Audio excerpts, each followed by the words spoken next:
నమస్తే నాగేశ్వర్ గారు. భారతీయ జనతా పార్టీ కార్యాలయం మీద యూత్ కాంగ్రెస్ నేతలు దాడికి దిగేశారు.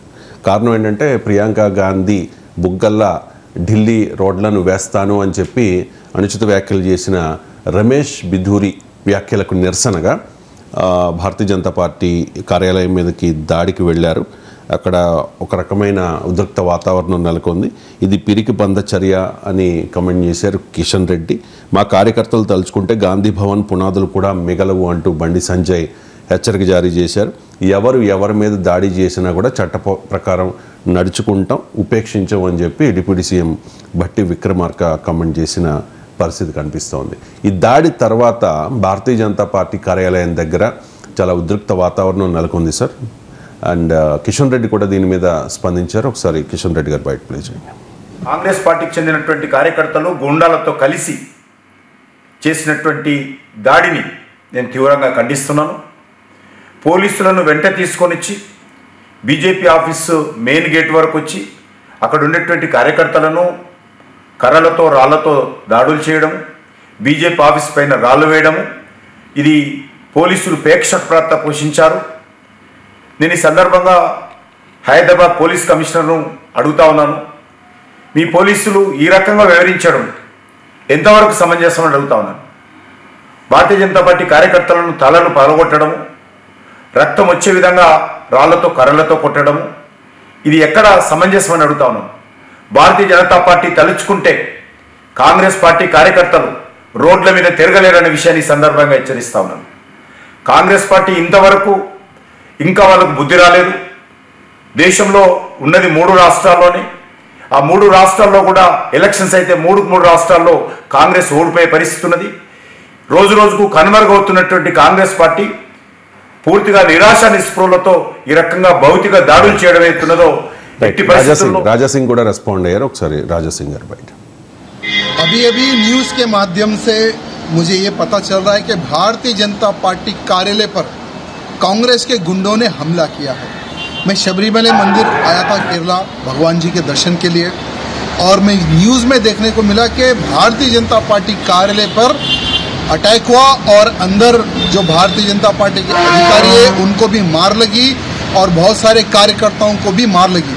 लाठियों से, डंडों से, पत्थरों से भारतीय जनता पार्टी के कार्यालय पर अटैक हुआ.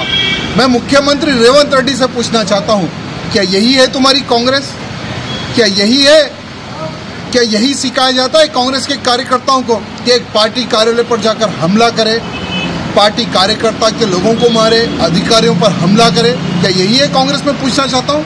आज तेलंगाना का law and order totally disturb ध्वंस हो चुका है. होम मिनिस्ट्री भी रेवंत रेड्डी तुम्हारे पास है ना, तो क्या कर रहे हैं लॉ एंड ऑर्डर को? मैं पूछना चाहता हूँ रेवंत रेड्डी को. मैं रेवंत रेड्डी को सीरियसली एक ही बात कहना चाहूँगा, तुरंत माफ़ी मांगे. भारतीय जनता पार्टी के कार्यकर्ताओं से, अधिकारियों से माफ़ी मांगे. हम भी अगर चाहे तो कांग्रेस ऑफिस को जला सकते हैं, ध्वंस कर सकते हैं, बुलडोजर चढ़ा सकते हैं, लेकिन हमारी वो संस्कृति नहीं है. अगर कोई व्यक्ति आपके कांग्रेस के नेता पर कोई किसी प्रकार का कोई कमेंट करता है, अगर आपको वो कमेंट सही नहीं लगता है तो उसका प्रोटेस्ट करने का एक तरीका होता है. तरीके से प्रोटेस्ट करो, ना कि हमला करके. अगर हमले की प्रथा को अगर शुरू करना चाहते हो तो हम भी तैयार हैं. जिस भाषा में कांग्रेसी गुंडे समझेंगे उस भाषा में हम समझाने को तैयार है. रेवंत रेड्डी जी सावधान हो जाओ, हमसे न टकराना. जो भारतीय जनता पार्टी से टकराएगा वो मिट्टी में मिल जाएगा. यहाँ बात रेवंत रेड्डी को समझने की आवश्यकता है. तुरंत मैं डीजीपी से निवेदन करना चाहता हूँ, जिन लोगों కాంగ్రెస్ వెర్షన్ ఏంటంటే భారత్ మాతాకి జై అంటూ భరతమాత బిడ్డ ప్రియాంకను అవమానిస్తారా అంటూ ఆ పార్టీ కాంగ్రెస్ సీనియర్ నాయకుడు జగ్గారెడ్డి కూడా క్వశ్చన్ చేస్తూ ఉన్నారు భారతీయ జనతా పార్టీని. ఆమె పైన మీ నేత వ్యాఖ్యలు చేయడం వల్లే యూత్ కాంగ్రెస్ నేతలు దాడికి దిగారు. మీ ఇంట్లో అమ్మని అక్కని అంటే మీరు ఊరుకుంటారా? అయినా కాంగ్రెస్ గాంధీ మార్గంలో నడుస్తుంది. మీ కార్యాలయం వద్ద మా వాళ్ళ నిరసనను టీపీసీసీ చీఫ్ ఖండించారు. కిషన్ రెడ్డి, బండి సంజయ్ మాత్రం బీజేపీ కార్యకర్తలను రెచ్చగొట్టారు అంటూ. సో ఈ మొత్తం వ్యవహారం అంటే భౌతిక దాడులు అనేది కరెక్ట్ కాదు, కానీ క్షమాపణలు చెప్పాలి అంటూ భారతీయ జనతా పార్టీ కార్యాలయం మీదకి యూత్ కాంగ్రెస్ నేతలు వెళ్ళారు. అండ్ ఇక్కడ రేవంత్ రెడ్డి, మహేష్ కుమార్ గౌడ్, భట్టి విక్రమార్క లాంటి నేతలు కూడా చెప్తూ ఉన్నారు సార్, అంటే మేము ఇటువంటి వాటిని ప్రోత్సహించము, తప్పు ఎవరు చేసినా కూడా ఖచ్చితంగా చట్ట ప్రకారం చర్యలు తీసుకుంటామని భట్టి విక్రమార్క కూడా చెప్పిన పరిస్థితి. దీని మీద మీ కామెంట్? అంటే ఇప్పుడు భట్టి విక్రమార్క, మహేష్ కుమార్ గౌడే అంగీకరించారు. ఒక పార్టీ కార్యాలయం పైకి మరో పార్టీ కార్యకర్తలు వెళ్ళడాన్ని ఎవరమైనా నిర్బంధంగా ఖండించారు. దీంట్లో ఏమీ డిస్ప్యూట్ లేదు. మీకు నిరసన తెలపచ్చు ఖచ్చితంగా. ఇప్పుడు కాంగ్రెస్ పార్టీ దాడిని ఖండిస్తున్న భారతీయ జనతా పార్టీ నాయకులు రెండింటికి సమాధానం చెప్పాలి. ఒకటి, ప్రియాంక గాంధీ పైన రమేష్ బిదూరి చేసిన వ్యాఖ్యల్ని సమర్థిస్తారా? రెండవది, కాంగ్రెస్ పార్టీ కార్యకర్తలు దాడి చేశాక తిరిగి బీజేపీ వాళ్ళు దాడి చేశారు గాంధీ భవన్ పైన. దాడి చేయడమే కాదు, ఇప్పుడు మూడో క్వశ్చను, మేము తలుచుకుంటే గాంధీ భవన్ కాలబెడతామని రాజాసింగ్ అంటున్నాడు. మేము తలుచుకుంటే కాంగ్రెస్ ఆఫీస్ పునాదులే ఉండవని కిషన్ రెడ్డి అంటున్నాడు. ఈ మూడింటికి మరి ఇవి సరైనవా? అంటే ప్రియాంక గాంధీ పైన రమేష్ బిదూరి వ్యాఖ్యలు సరైనవా? అలాగే మేము తలుచుకుంటే తగలబెడతాం, కూల్చివేస్తాం, పునాదులే ఉండవన్నది సరైందా? అలాగే ఈ దాడి భౌతికంగా బీజేపీ కార్యకర్తలు వెళ్ళి కూడా గాంధీ భవన్ పైన దాడి చేశారు, మరి అది సరైందా? ఈ మూడింటిని కూడా ఖండించాలి కదా. అందువల్ల మనలాంటి వాళ్ళు అన్నిటినీ ఖండిస్తాం. రాజకీయ పార్టీలు ఇప్పుడు మహేష్ కుమార్ గౌడ్, భట్టి విక్రమార్క స్పష్టంగా యూత్ కాంగ్రెస్ కార్యకర్తలు చేసిన దాన్ని కూడా ఖండించారు. ఆ మేరకు మనం ఆహ్వానించాలి. ఇద్దరు కూడా ఖండించారు. అదే రీతిలో బీజేపీ కార్యకర్తల దాడిని కూడా మేము ఖండిస్తున్నాను బీజేపీ నాయకులు అనుంటే రాజకీయ నాయకత్వం ఒక మార్గం చూపేవారు. రాజకీయ నాయకత్వం ఒక మార్గం చూపాలి. కార్యకర్తలు ఎవరైనా తొందరపడి ఇలాంటి ప్రొవకేటివ్ చర్యలకు పోతే లీడర్షిప్ అయినా దాన్ని నిర్ద్వందంగా ఒక సంకేతాన్ని పంపించాలి. ఇప్పుడు పిసిసి అధ్యక్షుడు మహేష్ కుమార్ గౌడ్, ఉప ముఖ్యమంత్రి భట్టి విక్రమార్క కాంగ్రెస్ శ్రేణులకు ఒక క్లియర్ ఇండికేషన్ ఇచ్చారు, ఇది మేము యాక్సెప్ట్ చేయము, అంగీకరించము అని. అలాగే భారతీయ జనతా పార్టీ నాయకులకు కూడా ఇవ్వాలి, ఇలాంటి దాడులు మేము అంగీకరించమని. కానీ మేము పునాదులు లేకుండా చేస్తాం, మేము తగలబెడతాం అన్న తర్వాత ఇంకా ఎక్కువ రెచ్చిపోరా బీజేపీ కార్యకర్తలు. సో అందువల్ల డెఫినెట్గా ఫస్ట్ ప్రొవకేషన్ యూత్ కాంగ్రెస్ నుంచి వచ్చిన మాట నిజం. దాడి విషయంలో రమేష్ బిదూరి వ్యాఖ్యలు ఢిల్లీలో చేశారు, తెలంగాణలో చేసిన వ్యాఖ్యలు కాదు, ఎక్కడ చేసినా ఆ వ్యాఖ్యలు తప్పే. ఆ వ్యాఖ్యల పైన ప్రొటెస్ట్ తెలపడానికి చాలా మెథడ్స్ ఉంటాయి. డెఫినెట్గా ప్రొటెస్ట్ తెలపడానికి ఇందిరా పార్క్ దగ్గర మనకు ధర్నా చౌక్ ఉంది, అక్కడ ప్రొటెస్ట్ చేయొచ్చు, మీరు ఎక్కడైనా ప్రొటెస్ట్ చేయొచ్చు. అధికార పార్టీ వాళ్ళు ప్రొటెస్ట్ చేయాలంటే ప్లేస్లకు కరువు లేదు, పర్మిషన్లకు కరువు లేదు. మరి వెళ్ళి బీజేపీ ఆఫీసు మీదపై నేను ప్రొటెస్ట్ చేస్తాను ఏ పార్టీ ఊరుకుంటారు? బీజేపీ రాజకీయ పార్టీ కార్యాలయం మీదకి మేము వెళ్తాం, మీరు వాళ్ళు కామ్గా ఉండండి అంటే కామ్గా ఉంటారా? బీజేపీ కార్యకర్తలకు కూడా పౌరుషం ఉంటుంది కదా. అందువల్ల ఈ యొక్క పార్టీ ఆఫీసు పైన మరో పార్టీ దాడి చేయడం అనేది ఎవరికి కూడా మానోపలి ఉండదు, ఎవరైనా దాడి చేయగలుగుతారు. ఇప్పుడు గాంధీ భవన్ పైన బీజేపీ వాళ్ళు దాడి చేశారు, మళ్ళీ బీజేపీ వాళ్ళు కాంగ్రెస్ వాళ్ళు బీజేపీ ఆఫీసు దాడి చేస్తారు, దీన్ని అంగీకరిస్తామా? అందులో కాంగ్రెస్ పార్టీ అధికారంలో ఉంది కనుక మరింత ఎక్కువ బాధ్యత కూడా ఉంటుంది. ఎందుకంటే ప్రభుత్వానికి బాధ్యత ఉంటుంది, శాంతి భద్రతల్ని కూడా కాపాడాలి, లా అండ్ ఆర్డర్ కూడా కాపాడాల్సిన బాధ్యత ఉంటుంది కనుక డెఫినెట్గా మోర్ రెస్పాన్సిబిలిటీ కూడా ఉంటుంది రూలింగ్ పార్టీగా. అందువల్ల అందుకే ఫస్ట్ స్టేట్మెంటే యూత్ కాంగ్రెస్ కార్యకర్తలు బీజేపీ ఆఫీస్ పైకి వెళ్ళడాన్ని ఖండించాల్సిందే. అది ఆల్రెడీ భట్టి విక్రమార్క, మహేష్ కుమార్ గౌడ్ ఖండించాక నాగేశ్వర్ ఖండించడా? ఇక నెక్స్ట్ క్వశ్చన్ ఏమొస్తుంది, మళ్ళీ దానికి కౌంటర్గా బీజేపీ కార్యకర్తలు వెళ్ళి కాంగ్రెస్ ఆఫీస్ దాడి చేశారు.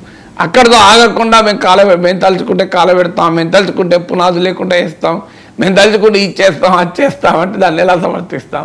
అందువల్ల ఈ రాజకీయ పార్టీలకు ఎవరి అభిప్రాయాలు వాళ్ళు చెప్పుకునే స్వేచ్ఛ రాజ్యాంగం కల్పించింది. ప్రజల ముందు నిరసన తెలిపే అవకాశం ఉంది. డెఫినెట్గా ప్రియాంక గాంధీ పైన చేసిన వ్యాఖ్యలు చాలా అభ్యంతరకరం.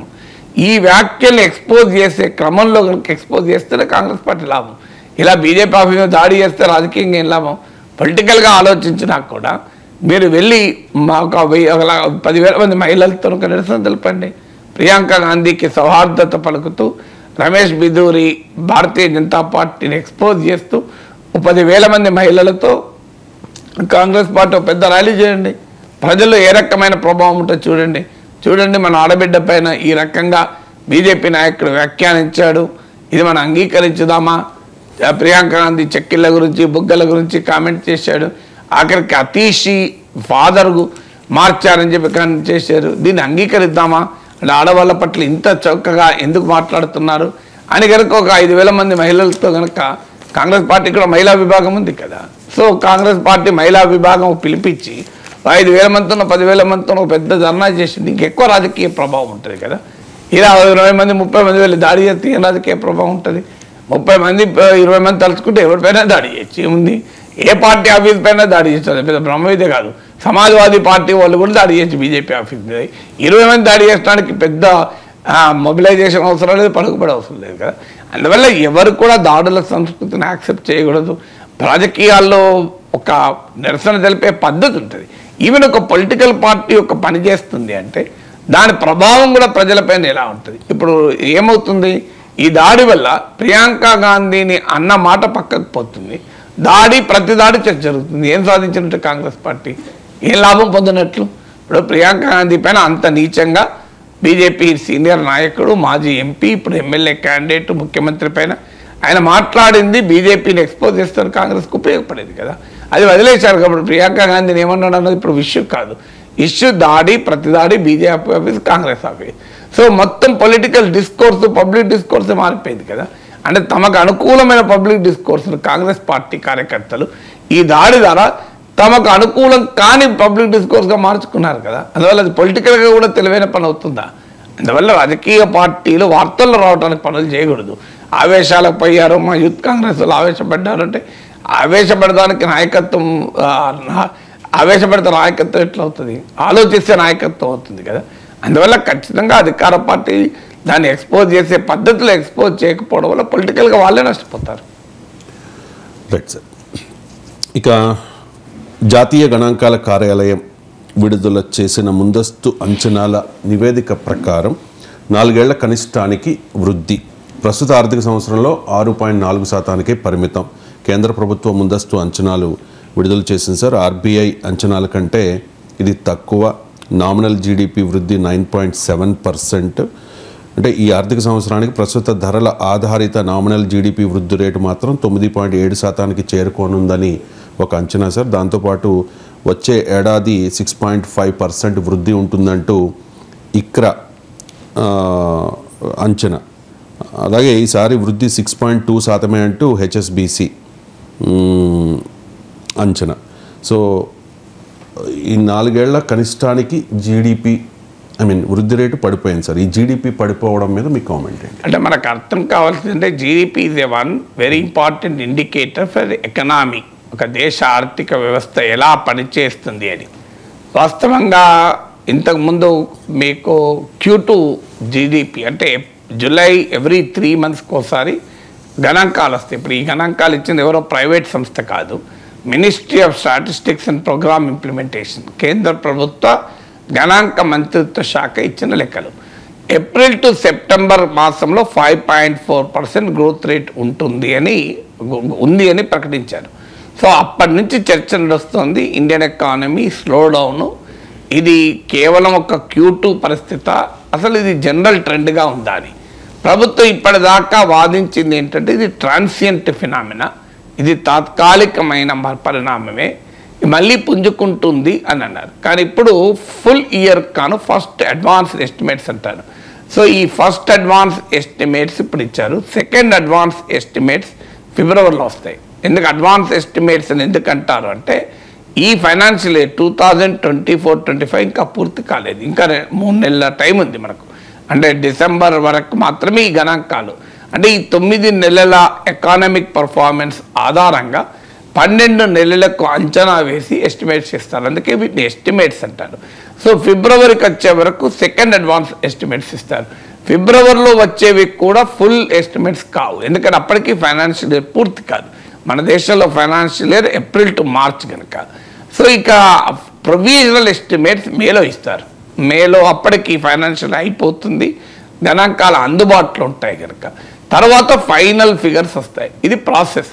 కానీ ఈ ప్రొవిజనల్ ఈ ఫస్ట్ అడ్వాన్స్ ఎస్టిమేట్స్ అయితే క్లియర్ ఇండికేషన్. ఇప్పుడు మీరు చదివినట్లు మీడియాలో అన్ని పత్రికల్లో వచ్చిన వార్త 6.4% మాత్రమే జీడిపి వృద్ధి రేటు ఉంటుంది అని. సో 6.4% అంటే ఒకటి మీరు చెప్పినట్లు ఆర్బీఐ ఎస్టిమేషన్ ఆఫ్ 6.6% కన్నా తక్కువ, అండ్ ఆ రిజర్వ్ బ్యాంక్ ఆఫ్ ఇండియా 6.6% వృద్ధి రేట్ ఉంటుంది అన్నారు. వృద్ధి రేట్ అంటే ఒక జీడిపి వాల్యూ ఏంటంటే total value of goods and services produce in a particular year, దాన్ని గ్రాస్ డొమెస్టిక్ ప్రొడక్ట్ అంటారు. అంటే ఒక ఏడాదిలో ఉత్పత్తి అయిన, దేశంలో ఉత్పత్తి అయిన అన్ని వస్తువుల సేవల విలువ మొత్తాన్ని జీడిపి అంటారు. సో లాస్ట్ ఇయర్ జీడిపి ఒక 100 రూపీస్ ఉంటే ఈ ఇయర్ జీడిపి 106 రూపీస్ ఉంటే దాన్ని 6% గ్రోత్ రేట్ అంటారు. సో అందువల్ల ఇప్పుడు ఈ ఫిగర్స్ గ్రోత్ రేట్కి సంబంధించినవి. అంటే లాస్ట్ ఇయర్ 2023-24 ఎకానమీతో పోలిస్తే 2024-25లో ఎకానమీ కేవలం 6.4% మాత్రమే పెరుగుతుంది అని. సో ఇది రియల్ జీడిపి అంటారు, అంటే ఇన్ఫ్లేషన్ తీసేసిన ఫిగర్ అది. నామినల్ జీడిపి అనేది కరెంట్ ప్రైస్ చూస్తారు. ఆ గణాంకాల గందరగోళంలోకి వెళ్ళకుండా సింపుల్గా మనకు అర్థం కావాలంటే దేశ జీడిపి రిజర్వ్ బ్యాంక్ వేసిన అంచనా అయిన 6.6% తక్కువ ఉంది. అంతకు ముందు ఏడాదితో పోలిస్తే భారీగా పతనం. ఇది మనం అండర్లైన్ చేసుకోవాలని అంశం. ఇప్పుడు 2023-24లో 8.2% ఉంటే ఇప్పుడు ఇది 6.4% పడింది. నియర్లీ 2% గ్రోత్ రేట్ పతనం. మనకు జీడిపి పతనము అంటే అర్థం ఏంటి? మన దేశంలో తీవ్రమైన ఎకనామిక్ ఇన్ఈక్వాలిటీస్, ఇన్కమ్ ఇన్ఈక్వాలిటీస్ ఉన్న కంట్రీ ఇది. ఇప్పుడు జీడిపి ఆదాయంలో అదాని ఆదాయము ఉంటుంది, జీడిపి లెక్కల్లో మనకు సామాన్య పౌరుల ఆదాయము ఉంటుంది. ఈ రెండు ఆదాయాల మధ్య చాలా వ్యత్యాసం ఉంటుంది. కానీ జీడిపి క్యాలిక్యులేషన్లకు ఎవరేజ్ వస్తుంది. ఇప్పుడు నేను ఇదివరకు కూడా మీకు చాలాసార్లు చెప్పాను, అదాని ఆదాయం రోజుకు 1600 కోట్లు. కానీ భారతదేశంలో 22 కోట్ల మంది ప్రజలకు రోజువారీ ఆదాయము 375 రూపాయలు. సో ఈ 375 రూపీస్ ఆదాయము ఉన్నవారు 1600 కోట్ల రూపాయల ఆదాయం ఉన్న వాళ్ళకు కూడా ఈ జీడిపిలో భాగమే. అందువల్ల ఇన్ఈక్వాలిటీస్ ఉన్న మనలాంటి దేశంలో జీడిపి ప్రజల జీవన ప్రమాణాన్ని పూర్తిగా సూచించవు. వాస్తవంగా ఇప్పుడు 6.4% అంటే ఈ దేశంలో కోట్లాది మంది ప్రజలకు అంతకు ముందు ఏడాది ఆదాయం కన్నా చాలా తక్కువ ఆదాయం ఉన్నట్టు లెక్క. సో అది ఇక్కడ మనకు అర్థం కావాల్సిన అంశం. తర్వాత 2% డిక్లైన్ కాదు, కోవిడ్ తర్వాత ఇంత తక్కువ స్థాయికి జీడిపి వృద్ధి రేటు పడిపోలే. 4 ఇయర్లో అంటే కోవిడ్ టైం తర్వాత ఈ K shape recovery, V shape recovery, ఈ షేప్ రికవరీ, ఆ షేప్ రికవరీ అని చెప్పారు. ఇప్పుడు ఇది ఏ షేప్ రికవరీ 4 ఏళ్ల కనిష్టానికి పడిపోయింది కోవిడ్ తర్వాత. ఇది అంటే 4 ఇయర్ లోకు పడిపోయింది. అంతకు ముందు ఏడాది 8.2% నుంచి 6.4% పడిపోయింది. రిజర్వ్ బ్యాంక్ అంచనా అయిన 6.6%తో కలిస్తే పడిపోయింది మూడవది. నాలుగవది జీడిపి పడిపోయింది. అంటే జీడిపి తక్కువ వృద్ధి రేటు అంటే కోట్లాది మంది ప్రజలకు వాస్తవంగా అంతకు ముందు ఏడాది వచ్చిన ఆదాయం కూడా రాలేదని లెక్క. ఇక ఇందులో మనకు సెక్టార్స్ ఉంటాయి, agriculture, industry and services.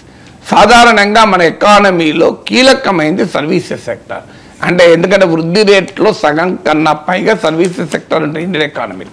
Services sector కూడా పడిపోయింది. నార్మల్గా సర్వీసెస్ సెక్టార్ పెరుగుతూ ఉంటుంది, ఈసారి సర్వీసెస్ సెక్టార్ వృద్ధి రేటు కూడా పడిపోయింది.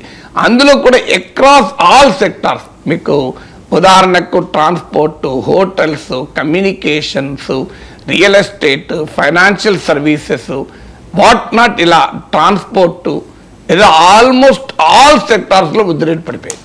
అందువల్ల అక్రాస్ ద బోర్డ్ ఏదో ఒక సెక్టార్ పడిపోయింది దానివల్ల దెబ్బతిన్నది అన్నట్టు కాదు. ఇప్పుడు ఒక మ్యాథమెటిక్స్లో మార్కులు, ఒక హిందీలో మార్కులు తక్కువ వచ్చినాయి కాదు, అన్ని 6 సబ్జెక్టులో మార్కులు తక్కువ వచ్చినాయి. అది ప్రాబ్లం. ఇప్పుడు ఏదైనా ఒక సబ్జెక్టులో మార్కులు తక్కువ వచ్చి కూడా మనం ఫెయిల్ కావచ్చు. కానీ ఇప్పుడు అన్ని సబ్జెక్టులో మార్కులు తక్కువ వచ్చాయి. మీకు ట్రాన్స్పోర్ట్, హోటల్స్, కమ్యూనికేషను, మీకు కన్స్ట్రక్షన్ అయితే పెద్ద employment intensive sector, real estate పెద్ద రియాలిటీ సెక్టార్, ఫైనాన్షియల్ సర్వీసెస్, ఇలా ప్రతి సర్వీస్ రంగం కూడా వృద్ధి రేటు పడిపోయింది. ఇప్పుడు గందరగోళంగా ఉంటుందని ఫిగర్స్ ఇవ్వడం లేదు, కానీ మీరు ఇవాళ మీడియాలో అన్ని పత్రికల్లో వచ్చింది ఫిగర్ చూడండి. సర్వీసెస్ సెక్టార్లో అన్ని రకాల సర్వీసెస్ వృద్ధి రేటు పడిపోయింది. ఇంకో ముఖ్యమైన ఛాలెంజ్ అంటే మ్యానుఫ్యాక్చరింగ్ సెక్టార్ అంటారు, తయారీ రంగం. ఇదైతే భారీగా పతనమైంది. 9.9% 2023-24లో ఉంటే ఇప్పుడు కాస్త 9.9% 5.3% పడిపోయింది. దాదాపు 40-45% పతనం. మ్యానుఫ్యాక్చరింగ్ సెక్టార్ ఏంటంటే సెమీ స్కిల్డ్ అన్స్కిల్డ్ వర్క్ ఫోర్స్కు ఉపాధి అవకాశాలు కల్పించే రంగం. సో మ్యానుఫ్యాక్చరింగ్ సెక్టార్ కూడా ఘోరంగా పతనమైంది. ఇక మరి పెరిగింది ఏది అని చూసుకున్నప్పుడు ఒక అగ్రికల్చర్ సెక్టార్ మాత్రం బెటర్ మాన్సూన్ రావడం వల్ల, అగ్రికల్చర్ సెక్టార్లో ప్రభుత్వం చేసేది ఏమీ ఉండదు. అది పంటలు బాగా పండాలంటే వాతావరణ పరిస్థితులు బాగా ఉంటే పంటలు పండుతాయి. ప్రభుత్వం చేసే పని చాలా పరిమితంగా ఉంటుంది. అక్కడ మాత్రం 1.4% నుంచి 3.8% పెరిగింది. ఇక బాగా పెరిగిన రంగం ఏది అని చూస్తే ఆశ్చర్యం వేస్తే మనకు public administration and defence. Public administration పెరగడం అంటే ఏంటి? ప్రభుత్వం జీతభత్యాల మీద ఎక్కువ ఖర్చు పెడుతోంది. ప్రభుత్వము రోజువారీ మెయింటెనెన్స్ పైన పెట్టే ఖర్చు కూడా జీడిపి క్యాలిక్యులేషన్లో ఇంక్లూడ్ అవుతుంది. అది పెరిగింది. అది ఉత్పత్తి కాదు, అది ఎంప్లాయ్మెంట్ క్రియేట్ చేసేది కాదు, అది ఎకానమీని పెంచేది కాదు. డిఫెన్స్ బడ్జెట్ పెరిగింది, అందువల్ల డిఫెన్స్లో పెరిగినట్టు కనబడుతోంది. అంటే ఎకానమీ అనేది బ్రాడ్ బేస్డ్గా స్లో గ్రోత్ రేట్ రిఫ్లెక్ట్ అయింది. ఎందుకు రిఫ్లెక్ట్ అయింది? దీనికి కారణం ఏంటంటే మనకు గ్రోత్లో కీలకమైంది మెట్రోపాలిటన్ సిటీస్ అనేది ఎకానమీలో చాలా కీలకం.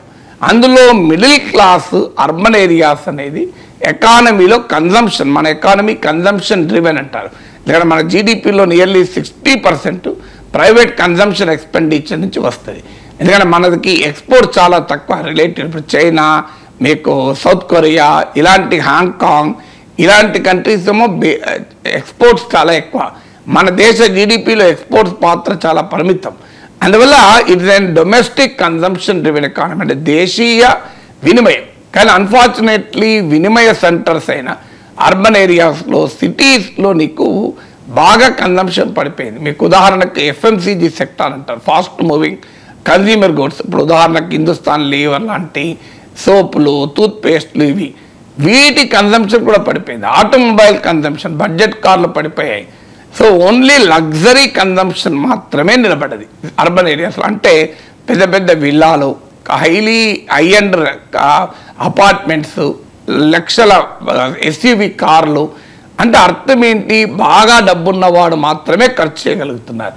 మధ్యతరగతి భారీగా ఖర్చును తగ్గించారు. ఎందుకు తగ్గించారు అనే క్వశ్చన్ మళ్ళీ వేసుకుంటే, అంటే జీడిపి పడిపోవటానికి ప్రజలు ఖర్చు చేయలేని పరిస్థితి రావడం వల్ల తగ్గింది. సో ఎందుకు ప్రజలు ఖర్చు చేయలేని పరిస్థితి వచ్చింది? వారి వేతనాలు పెరగడం లేదు. ఇలా కార్పొరేట్ ప్రాఫిట్స్ 15-year హైక్ ఉంది. 15 ఏళ్లలో ఎన్నడూ లేనంత స్థాయిలో కార్పొరేట్ ప్రాఫిట్స్ ఉన్నాయి. ఈ గత 4 ఏళ్లలో నిఫ్టీలో లిస్ట్ అయిన 500 కంపెనీల టోటల్ ప్రాఫిట్స్ 400% పెరిగింది. 4 times పెరిగింది. మీ లాస్ట్ 10 yearsలో గౌతమ్ అదానీ ఆస్తుల విలువ 2000% పెరిగింది.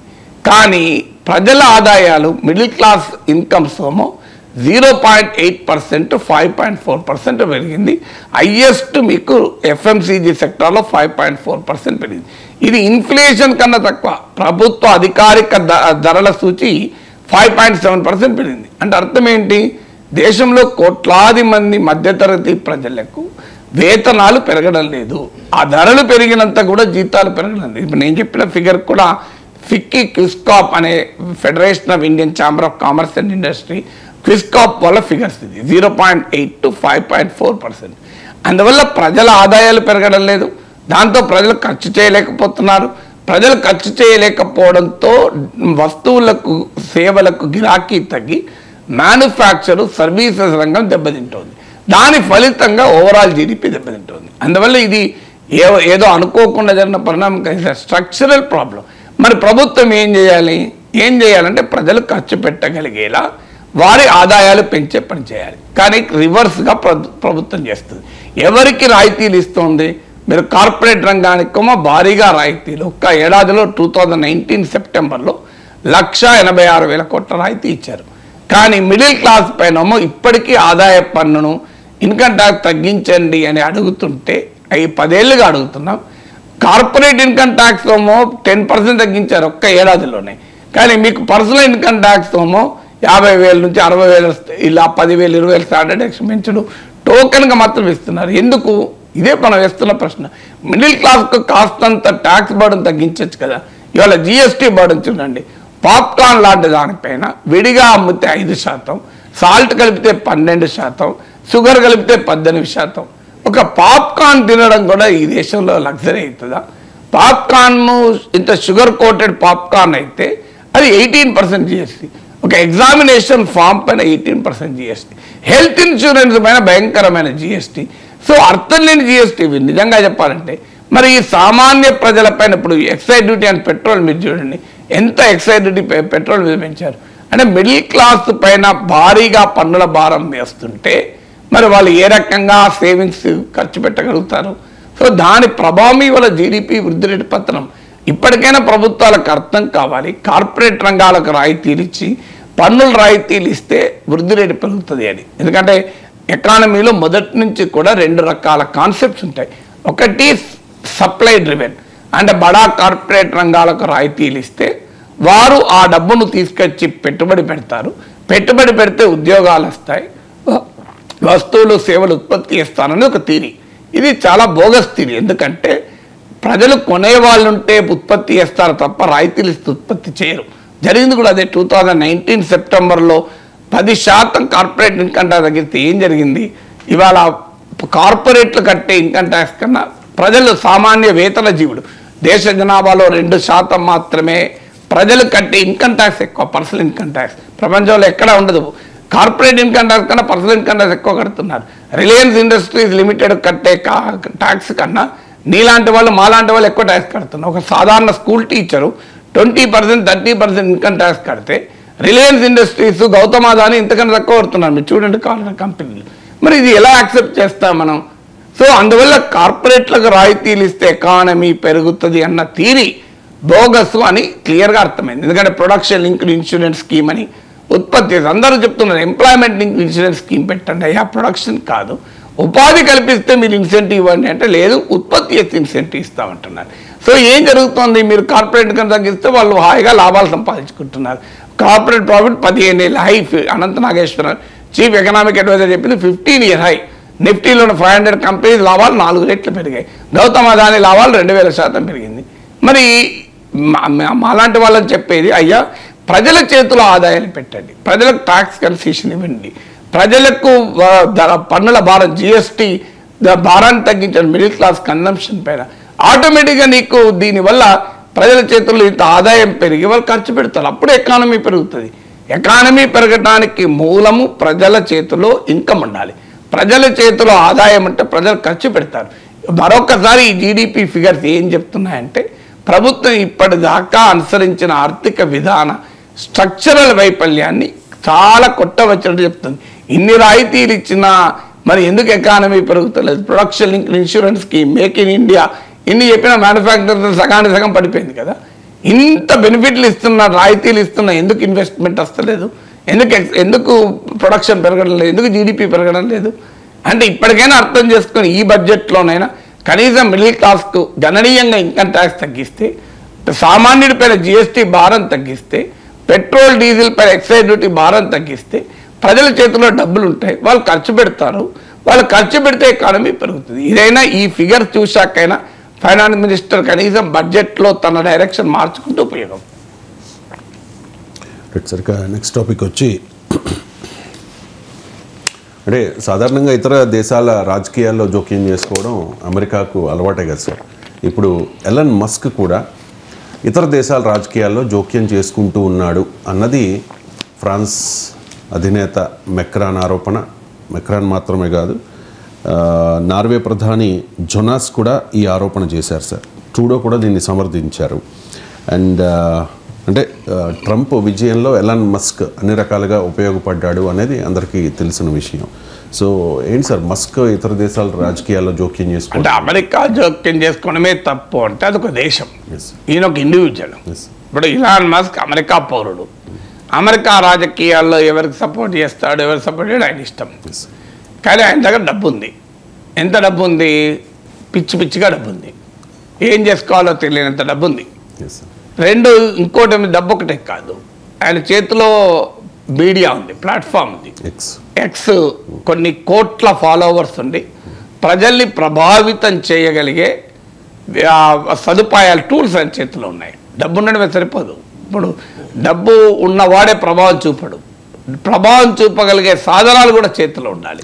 ప్రభావం చూపగలిగే సాధనాలు చేతులు ఉన్నాయి. రెండు, మూడు, ఒక సక్సెస్ఫుల్ ఎంటర్ప్రెన్యూర్గా, ఒక డిస్రప్టివ్ ఎంటర్ప్రెన్యూర్గా ప్రపంచంలో కోట్లాది మంది ప్రజలను ఇన్ఫ్లుయెన్స్ చేయగలిగే కెపాసిటీ కూడా ఉంది.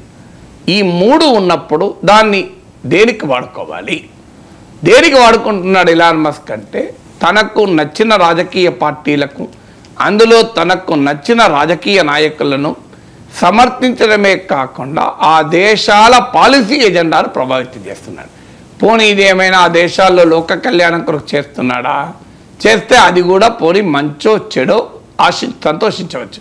ఇప్పుడు ఉదాహరణకు బంగ్లాదేశ్లో మైనార్టీలపైన జరుగుతున్న, హిందువులపైన జరుగుతున్న దాడులు, ప్రజలపై జరుగుతున్న దాడుల్ని ఆపి జమాత్ ఇస్లామీ బంగ్లాదేశ్, బంగ్లా నేషనలిస్ట్ పార్టీ లాంటి తీవ్రవాద అనుకూల మతోన్మాద పార్టీల చెర నుంచి బంగ్లాదేశ్ను విడిపించడానికి కనుక జోక్యం చేసుకుంటే మనం ఆహ్వానించవచ్చు, ఏం అభ్యంతరం లేదు.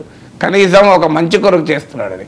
ఆఫ్ఘనిస్తాన్ను తాలిబాన్ నుంచి విముక్తి చేసడానికి జోక్యం చేసుకుంటే కాస్త మనం సంతోషించవచ్చు. పోనీ రైటా రాంగా తర్వాత సంగతి. ఒక సిరియాలో అంతర్యుద్ధం ఆపి ఒక ప్రశాంతయుతమైన పాలన జరిగేలా, ప్రజాస్వామ్యం పునరుద్ధరించేలా, ఒక ఫెయిర్ ఎన్నికలు జరిగి డైవర్స్ పాపులేషన్కు రిప్రజెంటేషన్ ఉండేలా సిరియాలో స్టెబిలిటీ కొరకు పనిచేస్తే అభ్యంతరం లేదు, జోక్యం చేసుకొనియండి. గాజాలో యుద్ధం ఆపే దిశగా జోక్యం చేసుకుంటే అభ్యంతరం లేదు. కానీ దేనికి జోక్యం చేసుకుంటున్నాడు? ఒక ఫ్రాన్స్ మీరు ఇంతమంది చెప్పింది కరెక్ట్. ఫ్రాన్స్ అధ్యక్షుడు మ్యాక్రాన్ అన్నాడు, వరల్డ్ వైడ్గా ఒక రియాక్షనరీ పాలిటిక్స్ను ప్రతిష్టాపించేందుకు ఆయన జోక్యం చేసుకుంటున్నాడు. అందులో కూడా పర్సనల్ ఎజెండా. ఇప్పుడు ఉదాహరణకు అర్జెంటీనాలో రేర్ ఎర్త్ మెటల్స్ ఉన్నాయి. పెద్ద ఎత్తు రేర్ ఎర్త్ మెటల్స్ అంటే మనకు ఈ ఎలక్ట్రిక్ బ్యాటరీస్లో నుంచి మొదలుకొని సెమీ కండక్టర్స్లో వాడేటువంటి చాలా వాల్యుయబుల్ మెటీరియల్, కొబాల్ట్, నికెల్, ఇవే కాకుండా చాలా మందికి తెలియని పేర్లు కూడా ఉన్నాయి. ఈ రేర్ ఎర్త్ మెటల్స్ అర్జెంటీనాలో ఉన్నాయి. ఈ రేర్ ఎర్త్ మెటల్స్ మైనింగ్ చేయాలా చేయకూడదా అని, అంటే ఇష్టం వచ్చినట్టుగా విదేశీ కంపెనీలు చౌకగా కాలుష్యాన్ని క్రియేట్ చేసేలా మైనింగ్ చేసి అర్జెంటీనా ప్రజలకు ఆ సంపద ఉపయోగపడకుండా దోచుకుని వెళ్తున్నారు. దీనికి అనుకూలంగా ఉండే పార్టీ నాయకుడికి ఇలాన్ మస్క్ మద్దతు ఇస్తున్నాడు. ఎందుకు ఇస్తున్నాడు? ఆ ప్రో మైనింగ్ లాబీ ఎందుకు? ఈయనకు అవసరం కనుక. ఈయన టెస్లా కానీ ఎలక్ట్రిక్ వెహికల్ ఇండస్ట్రీకి కానీ ఆ రేర్ ఎర్త్ మెటల్స్ అవసరం. అంటే ఇలాన్ మస్క్ తీసుకున్న పొలిటికల్ పొజిషన్ అర్జెంటీనా ప్రజల కొరకు తీసుకోలే, అర్జెంటీనాలో ఉన్న వనరులను దోచుకోవటానికి తీసుకున్నాడు. అలాగే మీకు బ్రిటన్లో ఫ్రీడమ్ యూకే పార్టీ అని ఒక పార్టీ ఉంది. Highly racist ultra rightist party. ఆ పార్టీకి మద్దతు ఇచ్చాడు. బట్ మద్దతు ఇవ్వడమే కాదు, భారీగా డబ్బులు కూడా ఇస్తానన్నాడు. డబ్బులు అన్న వరకు ఓకే ఆయన ఎజెండా, ఆయన ideology. Freedom UK party ideology Elon Musk నచ్చింది, డబ్బులు ఇచ్చానని అనుకుందామంటే అక్కడ ఏం చేశాడు? మళ్ళీ ఆడొక నాయకుడు నైజల్ ఫరాజ్ అనే నాయకునికి మొదలు మద్దతు ఇచ్చాడు. ఆ నైజల్ ఫరాజ్ ఇలాన్ మస్క్ చాలా గొప్ప హీరో, మనకు బ్రహ్మాండంగా డైరెక్షన్ ఇతర అది ఇది అన్నాడు. ఒక్కరోజు తిరగక ముందే నైజల్ ఫరాజ్ వేస్ట్ ఫెలో, వాడు దీపావళని చెప్పి స్టేట్మెంట్ ఇచ్చాడు. ఎందుకు స్టేట్మెంట్ ఇచ్చాడు అంటే, బ్రిటన్లో ఒక వివాదాస్పద రాజకీయ నాయకుడు ఉన్నాడు టామీ రాబిన్సన్ అని. Tommy Robinson Elon Musk support చేశాడు, నైజల్ ఫరాజ్ వ్యతిరేకించాడు. అంటే ఇంత క్లియర్గా చూడండి, తాను మద్దతు ఇచ్చిన రిఫార్మ్ యూకే పార్టీలో కూడా తనకు అనుకూలమైన రాజకీయ నాయకుడు ఉండాలి. అంటే ఒక రకంగా ఆ పార్టీని తాను డిసైడ్ చేస్తాడు. ఇప్పుడు బ్రిటన్లో ఒక రాజకీయ పార్టీ గెలవాలి అని నిర్ణయించడమే కాకుండా ఆ పార్టీలో ఎవడు నాయకుడు ఉండాలి, ఆ పార్టీ ఏ విధానాలు అనుసరించాలి కూడా ఇలాన్ మస్క్ డిసైడ్ చేస్తాడు. ఇప్పుడు ఆస్ట్రేలియా ప్రభుత్వాన్ని ఫాసిస్ట్ ప్రభుత్వం అన్నాడు. జర్మనీలో కూడా ఆల్టర్నేటివ్ ఫర్ జర్మనీ అనే ఒక రైట్ వింగ్ రియాక్షనరీ పార్టీకి మద్దతు ఇచ్చాడు. అందువల్ల ఇలాన్ మస్క్కు డబ్బులు ఉన్నాయి, ఆయనకు కోట్లాది మంది ప్రభావితం చేసే ప్లాట్ఫామ్లు ఉన్నాయి.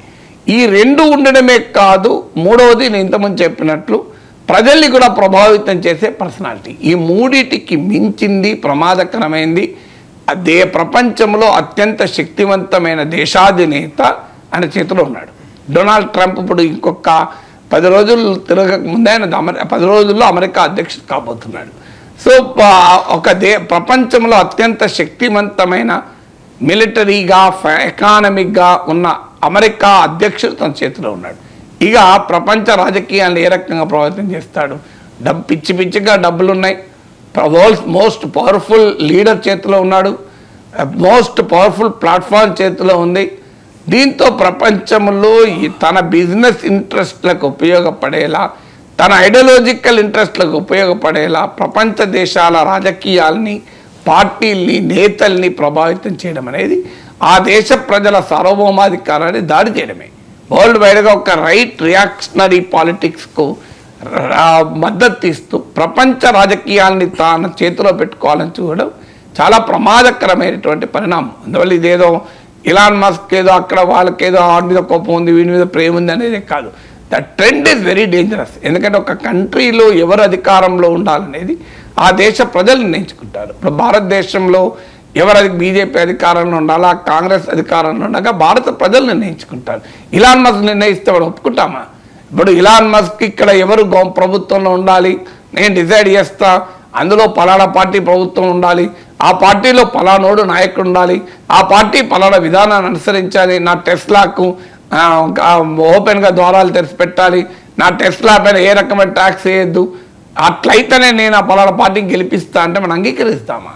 ఇప్పుడు అదే విషయాన్ని బ్రిటన్, జర్మనీ, ఫ్రాన్స్, మీకు ఆస్ట్రేలియా, నార్వే, అర్జెంటీనా ఇలా అన్ని దేశాల్లో రాజకీయ నాయకులు అడుగుతున్నది అదే. మా దేశాల్లో ఎవరు గెలవాలి, ఎవరు గెలవద్దు, ఎవరు నాయకుడిగా ఉండాలి, ఉండకూడదు అనేది ఇలాన్ మస్క్ ఎవరు నిర్ణయించడానికి. అందులో ఈయన ట్రంప్ ఫ్రెండ్ అంటే పవర్ కూడా ఉంటుంది రేపు ఏదైనా చేసడానికి. ఇది ప్రపంచంలో ప్రజాస్వామ్యానికి తీసుకొస్తున్న ఇలాన్ మస్క్ ముప్పిది.